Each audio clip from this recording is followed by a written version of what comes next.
ওসমান গনি মনে মনে চিন্তা করতেছে, এই জুব্বাটা নবী আমাকেই পরায় দিবে, মনে মনে চিন্তা করতেছে। কারণ আমি হলাম আল্লাহ নবীর ডবল জামাই। শুধু ডবল জামাই না, ওসমানকে আল্লাহ তাআলা জ্ঞানী ডিগ্রি দান করেছে। জয়গণ সুবহানাল্লাহ। এই জ্ঞানী ডিগ্রি কেন দান করলেন? আপনার তো আদের কিছু শুনলেন। ওসমান গনির পাশে বসে আছেন নবীর জামাই হযরত আলী। মনে মনে মাথা নিচু করে মুসকে মুসকে হাসতেছে, এই জুব্বাটা নবী আমাকেই পরায় দিবে, এই জুব্বাটা নবী আমাকেই পরায় দিবে। কারণ আল্লাহ রাসূল বলেছেন, বাবা আদম থেকে কিয়ামত পর্যন্ত যত মানুষ দুনিয়াতে আসবে, এমনকি আমি নবী পর্যন্ত যেই ডিগ্রি অর্জন করতে পারি নাই, সেই ডিগ্রি আল্লাহ হযরত আলীকে দান করেছে। সুবহানাল্লাহ। এটা নবী কইছে। তো নবী যদি কয় আমাকে সুবহানাল্লাহ বলতে আপত্তি আছে? সেই ডিগ্রি কি জানেন? কাররাম আল্লাহ ওয়াজহু। হযরত আলীর চেহারাকে আল্লাহ তাআলা পৃথিবীর মধ্যে সবচাইতে সম্মানিত করেছেন। সুবহানাল্লাহ বলেন। পৃথিবীর মধ্যে সবচাইতে সম্মানিত চেহারা হচ্ছে হযরত আলী। সাহাবারা জিজ্ঞাসা করলেন, ইয়া রাসূলুল্লাহ, হযরত আলীর চেহারা পৃথিবীর মধ্যে সবচাইতে সম্মানিত হওয়ার পিছনে কারণ কি? আল্লাহ নবী বললেন, তাহলে শোনো, তাহলে একটু মনোযোগ দিয়ে শোনো।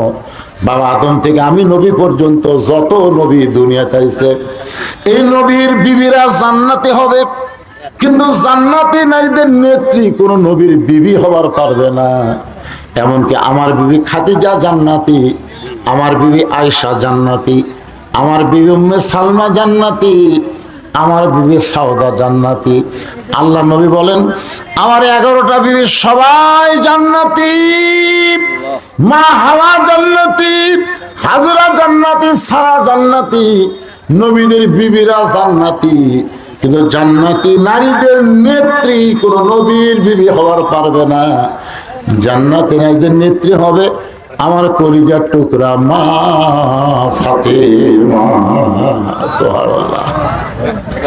রে মায়েরা শোনেন, কোন আমলের কারণে ফাতেমাকে আল্লাহ সাইয়্যিদাতুন নিসাই আহলে জান্নাত, জান্নাতের নেত্রী ডিগ্রি দিল?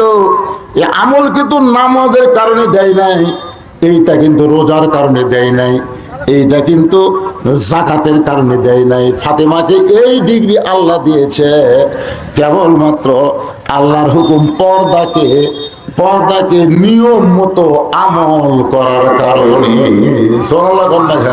আমি আপনাদেরকে একটা প্যাসের কথা বললাম যে পর্দাকে নিয়ম মতো। এখনকার যে বোরকা চলতেছে, আপনার বলেন তো এটা নিয়ম মতো? নিয়ম বোঝা লাগবে না? আত্মা করলো হাক্কা তুকাতি, একই জায়গায় আল্লাহ দুইটা কথা বলেছেন। আল্লাহর ভয় করো নিয়ম মতো।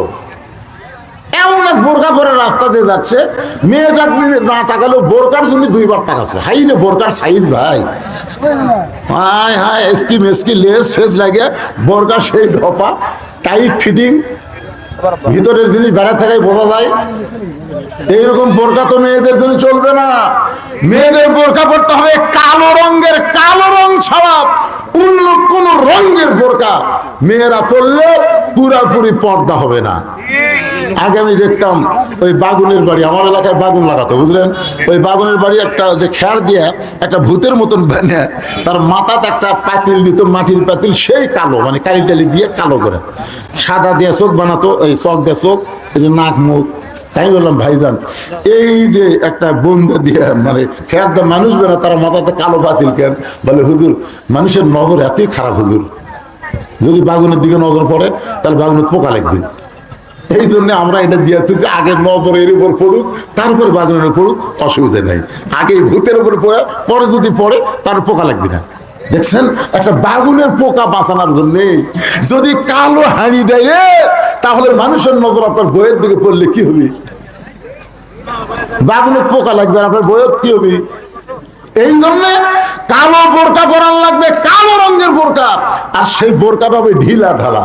আমরা দেখছি আমাদের দাদি নানিরা বোরকার মধ্যে কিন্তু পানের বাটা, কাপড় চোপড় সব বোরকার মধ্যে লিয়া, এটি তুমি ব্যাগ যেটাই হোক ঝুড়ি, এদিকে তুমি পানের বাটা থুইয়া, এই চিকন মানুষ কিন্তু এমন এক বোরকা পড়ছে হিয়া মোটা। আসলে কি মেয়ে মানুষ মোটা তাই? আর যা দরকার সব বোরকার মধ্যে, যার কারণে বেড়াতে থাকা মনে হচ্ছে এটা মানুষ যায় না, পেট নিয়ে যায় না। মানে কেউ যদি ভুলে একবার তাকায় তারা দ্বিতীয়বার তাকাবি না। ওরে বাবা রে, এ তো মানুষ লয়, এটা পেতনি। আর এখনকার বোরকা, ও বাবা, বোরকার বাহিরে সব জিনিস, আর বোরকা টাইট ফিটিং। আর মায়েদের জন্য বলো, পর্দা করতে হবে নিয়ম মতো। আপনি বুড়ি হলে বোরকা পরবেন, আর যুবতী অবস্থায় পরবেন না। বাংলাদেশে একটা বুড়া পর্যন্ত, আমি বুড়া, সভাপতি সাহেব বুড়া, উনিও বুড়া, আমরা তিনজন কিন্তু বুড়া, কিন্তু আমাদের মনও বুড়া। কারণ তো আমাদের মনও কি বুড়া হচ্ছে? রাস্তা দিয়ে দাদিয়ার লাতি, দাদির গাঁত বোরকা আছে, নাতির গাঁত নাই, আমরা কোন দিকে নজর দেবো? আচ্ছা, বোরকা ছাড়াই যদি দাদিয়ার নাচতে যায়, বোরকা ছাড়াই বুড়ি আর ছুড়ি, তাহলে আমাদের নজর কোন দিকে দেবে?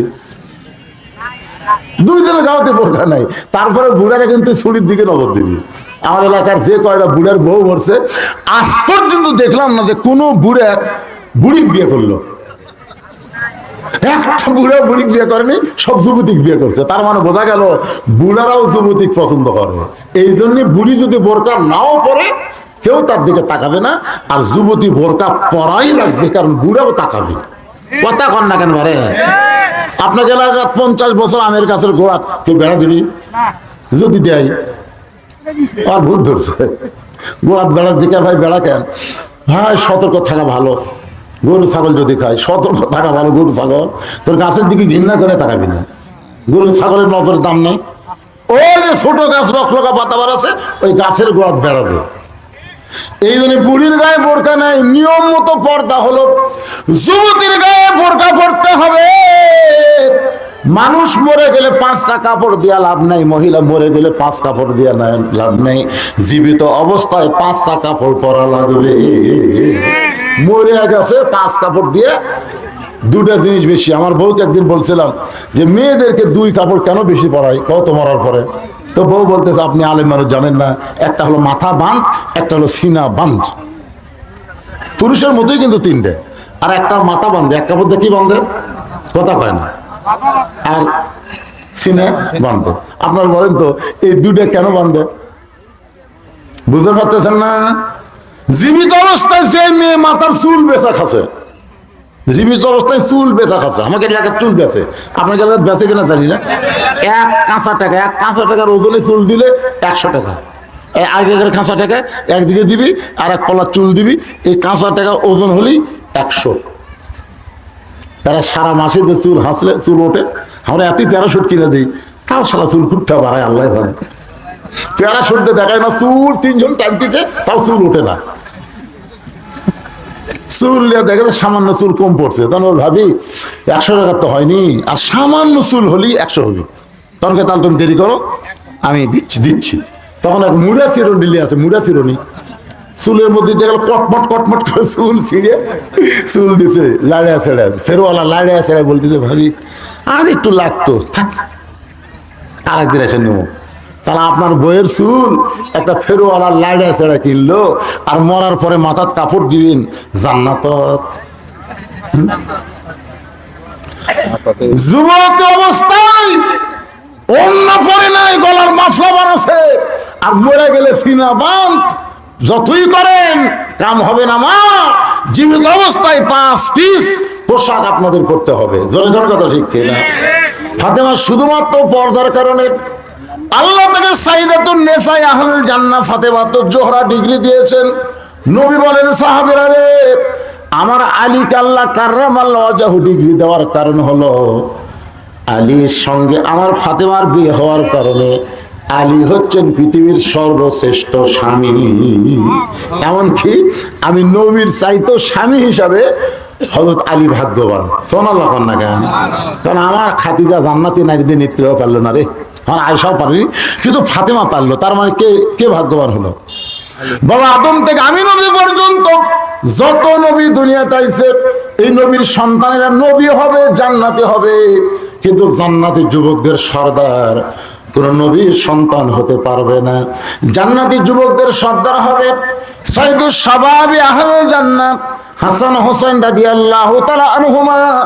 জান্নাতি যুবকদের সর্দার হবে আমার কলিজার টুকরা হাসান আর হোসেন।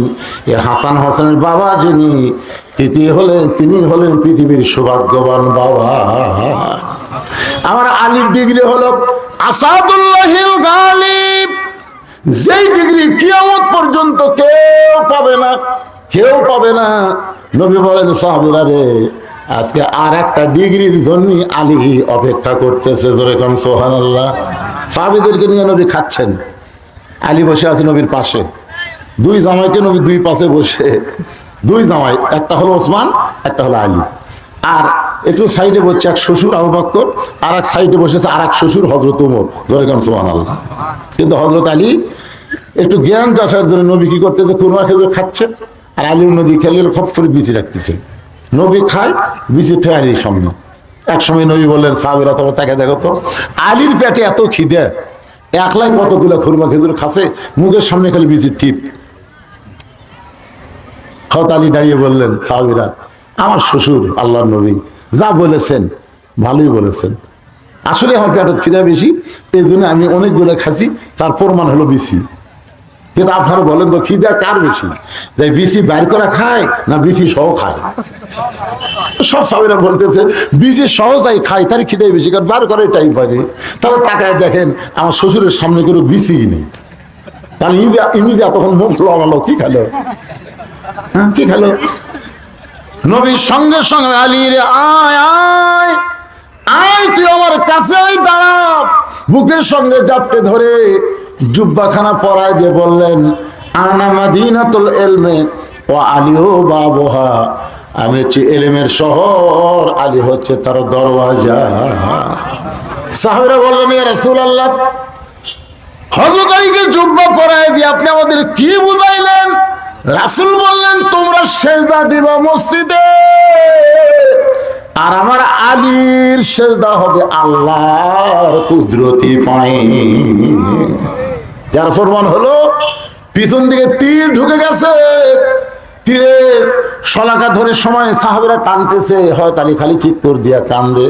নবীর কাছে বললো ইয়া রাসূলুল্লাহ, জিহাদের ময়দানে হযরত আলীর পিছন দিকে তীর ঢুকে গেল, ওই তীরের খাসটা গোস্তের মধ্যে এমন ভাবে আটকে গেছে হুজুর, আমরা যতই চেষ্টা করি তীর টানি আলী কান্দে, আমরা তীর বের করতে পারি না, এখন কি করব?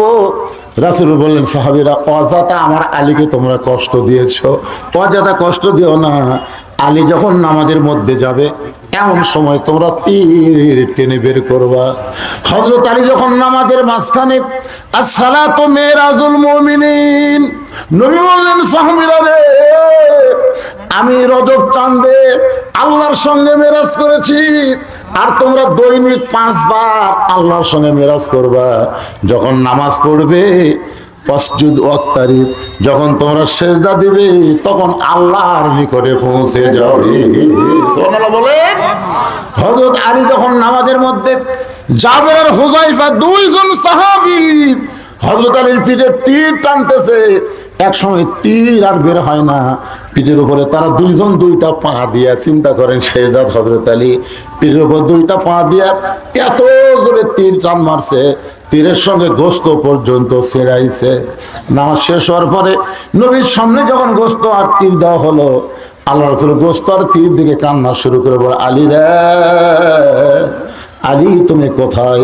সঙ্গে সঙ্গে হযরত আলী দাঁড়িয়ে বললেন, লব্বাইক রাসূলুল্লাহ, এই তো আপনার সামনে দাঁড়াইছি। রাসূল বলে, আলী তুমি যখন তীর টান দিল, তীর ছিনাইলো, গোস্ত ছিনাইলো, তীর বের হলো, তুমি তখন কোথায় ছিলে? আলী বলতেছে, নবীগণ জানার পরে যখন জানতে চান তাহলে শোনেন, আমি তখন আল্লাহর কাবা ঘরের মধ্যে ছিলাম। নবী বলে, আলী তুমি নামাজ পড়েছো মসজিদ নববীতে, আর তুমি কাবা ঘরের মধ্যে কেমনে? আলী আজকে বলে দাও যে কথা আমি বলতে পারি না। আনা মাদিনাতুল ইলমে ওয়া আলিও বাবুহা, তোমার দরজা দিয়া দুনিয়ার নামাজের আজকে শুনে নে, নামাজ জান্নাতের জন্য নয়, নামাজ হচ্ছে আল্লাহর জন্য। ইন্না সলাতি ওয়া নুসুকি ওয়া মাহইয়ায়া ওয়া মামাতি লিল্লাহি রাব্বিল আলামিন। জান্নাত একটা মামুলি ব্যাপার, কেউ কোনোদিন মনে করবেন না নামাজ পড়ে আমি জান্নাত পাবো। নামাজের মাধ্যমে বান্দা তার আল্লাহ পেয়ে যাবে। আব্দুল কাদের জিলানী রাহমাতুল্লাহ আলাইহি বলেছেন, আমার নামাজের বিনিময়ে আল্লাহ যদি বলে, আব্দুল কাদের আমি তোমাকে জান্নাত দিলাম, কিন্তু আমি তোমার সঙ্গে থাকবো না, আমি আব্দুল কাদের জান্নাতের দিকে একটা বড় পা বাড়াবো না। আল্লাহ যদি বলে, আব্দুল কাদের নামাজের বিনিময়ে আমি তোমাকে জাহান্নাম দিলাম, কিন্তু আমি তোমার সঙ্গে থাকতে চাই। আমি সঙ্গে সঙ্গে জাহান্নামে রওনা দিব, কারণ আমি থাকবো আমার আল্লাহকে নিয়ে। আল্লাহ থাকবে এক জায়গায়, আর আমি আব্দুল কাদের থাকবো এক জায়গায়, চলবে না। এইটা একমাত্র নামাজের মাধ্যমেই সম্ভব, একমাত্র নামাজের মাধ্যমেই সম্ভব। তাই বলবো ভাইজান, শুধু মসজিদ করলে হবে না, শুধু মসজিদকে সুন্দর করলে হবে না, আমাদের নামাজকে সুন্দর করতে হবে। আর নামাজকে সুন্দর করতে গেলে বর্তমান যে আইনটা বাংলাদেশ চলতেছে, এই আইনটা কখন হবে না। নামাজকে যদি কায়েম করতে চাই, তাহলে আগামীতে আল্লাহর কোরআনের বাংলাদেশ আমরা দেখতে চাই। জোরে বলেন ঠিক। কারা কারা দেখতে চান দুই হাত তুলে আমার আল্লাহকে একটু দেখান। যারা হাত তুলবে না, হাত যারা তুলবে না, লিল্লাহি তাকবীর। হাত নামান। দেশ বাংলাদেশ জিন্দাবাদ, জিন্দাবাদ। আল কোরআনের আলো সংসদে জালো, আল কোরআনের আলো। বাংলাদেশ বাংলাদেশ জিন্দাবাদ, লিল্লাহি তাকবীর। যত ইবাদত করেন, নামাজ না থাকলে কিছুই নেই। লা সালাতা লা দীন, নামাজ নেই ধর্মই নেই। হায় হায়, সেই নামাজ নিয়ে মসজিদ তৈরি করতেছি। আমি আক্কেলপুর এক মসজিদে গেলাম, গোটা মসজিদ খালি 24 টাইস, বুঝতেছেন তো, জাপানি ইয়া বিদেশি টাইস, চায়না টাইস, ধুলে দেখা যায়। এরকম অর্জন ভাই, এ এত ধুলে খেলে হুজুর আজান দিয়ে আমার দিয়ে কেউ আসে না, খামাকা ঝাড় দেখি গর্ব, মনের দুঃখে আমি ঝাড় দিই না হুজুর। যেটা আমি নামাজ পড়ি ওটি পরিষ্কার, দেখেন ওর থাকা পরিষ্কার কেমনে, গামছা দুই বাড়ি মারি পরিষ্কার, কার লাগবে নামাজ পড়ি। আমি করলাম তাহলে তাহলে নামাজে আসে না মানুষ। হুজুর ওদের জুম্মার দিন আসে হুজুর, সবার শেষে আগে যায়, নামাজের দিনে একদিনে আসে। আপনারা কি মসজিদ বানাচ্ছেন গরিব করে লোকেরা? জুম্মা মসজিদ নাকি? না 5 ওয়াক্ত? 5 ওয়াক্ত জুম্মা পরে দেন তো। এই লাইলাতুল মিরাজে আল্লাহ নবীকে 5 ওয়াক্ত দিছে, এর মধ্যে কিন্তু জুম্মা নাই, এর মধ্যে জুম্মা নেই। জুম্মার নামাজ হয়েছে নবী যখন রাষ্ট্রপতি হলেন, তারপরে জুম্মা। জুম্মার নামাজ অনেক পরে আছে, কথাটা বুঝলেন? 5 ওয়াক্ত নামাজ ওই আল্লাহ তাআলা আরো সেটা দিয়েছে। আর বলা হয়েছে আসসালাতু মিরাজুল মুমিনিন, নামাজ হচ্ছে মুমিনদের জন্য মিরাজ। আল্লাহ আমাদের সবাইকে 5 ওয়াক্ত নামাজ কায়েমের জন্য আগামীতে জাগা মতো, বুঝলেন? আল্লাহ যেন কবুল করে। অনেকে বলে আমার ভোট আমি দিব, যাকে খুশি তাকেই দিব। এটা হলো শয়তানি কথা, এটা হলো শয়তানি কথা। ইমানি কথা হলো আমার ভোট আমি দিব, দেখে শুনে বুঝিয়া দিব। জোরে কারো কথা ঠিক, দেখে শুনে বুঝিয়া দিব। আর যাকে ইচ্ছে তাকে দিবেন, তার মানে কি আপনি কি? এই জন্যে আমরা চাই, আশা করি, আল্লাহ ইউনুস দিয়েছে আমাকে, ইউনুস, বুঝতেছেন না? আল্লাহ যেন আগামীতে ইউনুস কি বুঝতেছেন, যেদিন ইউনুস ক্ষমতা কেয়ারটেকার গভর্নর হলো, সেই দিন ভারত কি করলো? ভারত কি করলো? ইউনুসের নামাতে আমাকে 3 দিন লাগবে না। ছেলে পাগলা জানিস, ইউনুস নবীরে খাইলো মাছেতে গিলিয়া, ফেরেশতা পাঠাইলেন আল্লাহ ইসমে আজম দিয়ে, দমে দমে সে হরদম পড়ে সে ইসমে আজম, মাছেরই উদর হইতে বাঁচাইলা প্রাণ। তাহলে একটা মাছ যদি ইউনুস হজম করবার না পারে, তুই ভারত, তুই ভাঙ্গা খান খান হয়ে যাবো রে। ইউনুসের দিকে তাকাস না রে, বিপদে হলেই আমরা দোয়া ইউনুস পড়ি। ধরে কোনো কথা ঠিক না। বেচারা সেদিন মাথার টুপি দিয়ে একটা ছবি ফেসবুকে দেখলাম, মাথাতে একটা টুপি দিয়ে ছবি দিয়ে সেই মজা লাগতে, খালি দাড়িটা তুলি। আর কিন্তু ইমান ভালো, ইমান ভালো। কারণ যেদিন হচ্ছে কেয়ারটেকার ক্ষমতা হয়, সেদিন বলতেছে আজ থেকে কোনো কোরআনের মাহফিল করতে কোনো অনুমতির দরকার নেই। কারণ কোরআন আল্লাহর, দেশ আল্লাহর, আল্লাহর কোরআনের কথা হবে।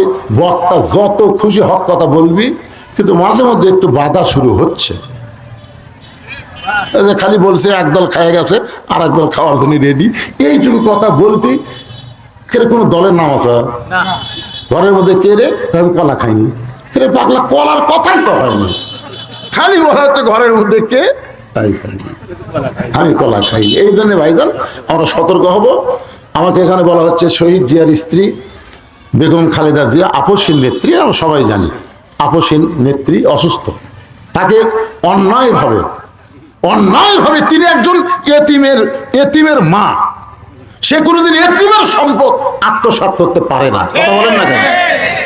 যখন প্রেসিডেন্ট জিয়া রহমান বলেছিল আমার 2 বাচ্চাকে, আমি তো সবসময় ব্যস্ত মানুষ, প্রেসিডেন্ট জিয়া তো খুবই ব্যস্ত ছিল, যে 4.5 বছর তিনি ছিলেন বাংলাদেশে, আল্লাহর নিয়ামত, জোরে করেন সুবহানাল্লাহ, সুবহানাল্লাহ জোরে কর, কেবল নিয়ামত সুবহানাল্লাহ বোঝানো। 7 মাসের থেকে আপনাকে মহাস্থান পর্যন্ত প্রেসিডেন্ট জিয়া হেঁটে যাচ্ছে, হেঁটে একজন বলছে এখানে মহাস্থানে আল্লাহর ওলি শুয়ে আছে, চলো যাই, এই হাঁটা শুরু করছে।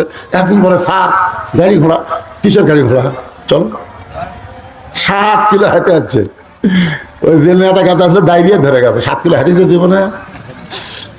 মসজিদের মধ্যে সামনে একটা মসজিদ পাইছে গোকুল এলাকায়, মসজিদে গিয়ে জুতা খুলে নামাজ শুরু করলো। নেতারা কয় ক্যারি ওযু, আরে পাগলা, সব সময় ওযু অবস্থায় ছিল শহীদ প্রেসিডেন্ট, সুবহানাল্লাহ বল না কেন? দুনিয়ার থেকে বিদায় নেওয়ার সময় তার ভাঙ্গা ছোটকের ছাড়া কিছু খুঁজে পাওয়া যায়নি। আমাদের আল্লামা নজিবুল্লাহ মোস্তাকিম মাসে প্রিন্সিপাল বলেছে শহীদ জিয়া হযরত ওমর ফারুককে অনুসরণ করার চেষ্টা করেছে, জোরে কান সুবহানাল্লাহ। ভাইজান, তার স্ত্রী বেগম জিয়া তার ছেলে আরাফাত কোকে ভর্তি করবার গেছে, ভেসার জিজ্ঞাসা করছে বাপের নাম কি, জিয়াউর রহমান। এটা বলে কোন জিয়া, জিয়াউর রহমান। তখন বলে এই কোন জিয়া, বারবার যখন বলতেছে 2 ছেলে মায়ের দিকে তাকায়, তখন মা বলছে কও, তখন বলে প্রেসিডেন্ট জিয়া। যেই কথা এই স্যার খানায় বলতেছে যে প্রেসিডেন্ট জিয়ার সন্তান, তোমার গায়ের পোশাক এরকম নর্মাল কেন? বলে এই পোশাক তো আমাদের না, এই পোশাক আমাদের বাবার ছিল, বাবার যখন পোশাক পুরাতন হয়ে যায় সেই পোশাক ফেরত দেবার দিলে নেয় না, সেই পোশাক দিয়ে আমাদেরকে প্যান্ট শার্ট বানিয়ে দেয়। চিন্তা করছেন এমন ভাবে যারা জীবন যাপন করেছেন, আর সে কোনোদিন এতিমের সম্পদ মারতে পারে না। হাসিনা অন্যায় ভাবে খালেদা জিয়াকে জেলের মধ্যে বন্দি রাখছে, জনগণ কথা ঠিক না? বিদেশে চিকিৎসা দাওয়াত দেয়নি, এখন তিনি বিদেশে চিকিৎসা করতেছেন। আমাকে শালম ভাই যাওয়ার সময় বলেছেন হুজুর আপনি একটু বেগুন জেনে দোয়া করবেন, দোয়া না চাইলেও আমি তার জন্য দোয়া করতাম। ইনশাল্লাহ আমরা সবাই সবার জন্য দোয়া করব। আল্লাহ বিএনপি, জামাত, আওয়ামী লীগ, জাতীয় পার্টি, আমরা সবাই মিলে আগামীতে আল্লাহর কোরআনের বাংলাদেশ দেখতে চাই, জনগণ কথা ঠিক কিনা? ভালো ভালো মানুষকে আমরা ভালো জায়গায় পাঠাবো, ভালো আইন পেশ করবে। আল্লাহ যেন এই বাংলাদেশ সুন্দর সোনার বাংলা আগামীতে দেখার তৌফিক দেয়। সকলে বলে আল্লাহুম্মা আমিন। আস্তাগফিরুল্লাহ পড়েন, আস্তাগফিরুল্লাহ।